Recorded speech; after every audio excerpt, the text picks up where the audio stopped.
వెప్పబడుతుందో, ముసుగు తీయబడుతుందో ఇప్పుడు నీకు అర్థమవుతుంది నీ లోపల ఒక దైవత్వం ఉన్నదని. దేవుని కుమారులు దేవుళ్ళు అయిపోతారు. దేవుని కుమారులు ఎవరండి? దేవుని కుమారులు దేవుళ్ళే. అందుకే వాక్యం ఎవరి దగ్గరికి వస్తుందో వారి దైవములని వెంటనే అన్నాడు. ఇప్పుడు దేవుని కుమారులు పులి పిల్లలు పుడుతుందా? నాకు పిల్లలు పుడుతుందండి. పులి పుడతాయా? ఏనుగులు పుడతాయా? కుక్కలు నాకు పుడతాయా? పుల్లే కదా పుడతాయి. సింహాలే పుడతాయి. ఏనుగులే పుడతాయి. గొర్రెలే పుడతాయి. మేకలే పుడతాయి. మరి దేవుడికి మనుషులు పుడతారా? హల్లెలూయా. దేవుడికి కూడా దేవుళ్ళే పుడతారు.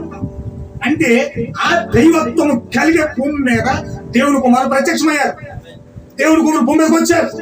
దేవుని కుమారులు భూమి మీదకి వచ్చారు కాబట్టి ఆ దేవుని కుమారులకి ప్రకటన గ్రంథము తెరవబడి ఆ లోపల ఉన్న దైవత్వాన్ని ప్రత్యక్ష పరిచేదే ప్రకటన గ్రంథం. హల్లెలూయా. అంటే లెక్క ప్రకటన గ్రంథం వినే వ్యక్తులు మాత్రం సామాన్యులు కాదు అని మనకు అర్థమైపోతుంది.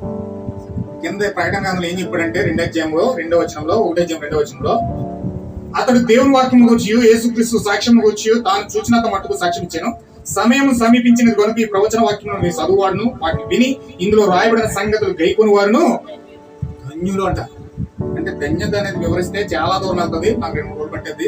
అందుచేత నేను వచ్చేవారు నాకు అప్పుడు చాలా జాగ్రత్తగా మీరు గమనించండి. ఇప్పుడు ఈ ధన్యత పొందుకునే వ్యక్తులు ఎవరంటే ప్రకటన గ్రంథం చదివి నేను గ్రహించిన వాళ్ళు దాన్ని గైకొండం అంటే దాన్ని పాటించడం.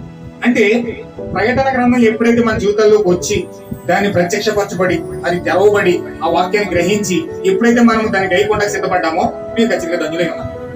హల్లెలూయా. ఇప్పుడు ప్రపంచం అంతా ఈస్టర్ ఉషోదయం చేసుకుంటా ఉంది కదండి.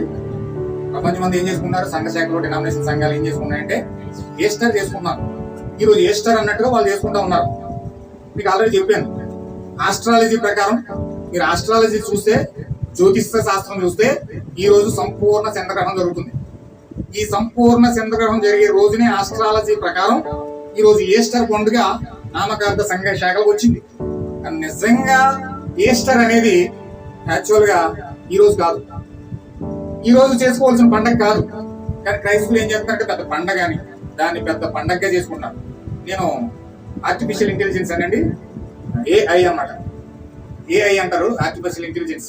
అంటే రోబో మాట్లాడుతుంది అన్నమాట. రోబో అంటే మనతో డైరెక్ట్ గా రోబో మాట్లాడుతుంది. నేను డైరెక్ట్ గా రోబోని డీల్ చేశాను. మాట్లాడడానికి నేను స్టార్టింగ్ చేయడం మొదలు పెట్టాను.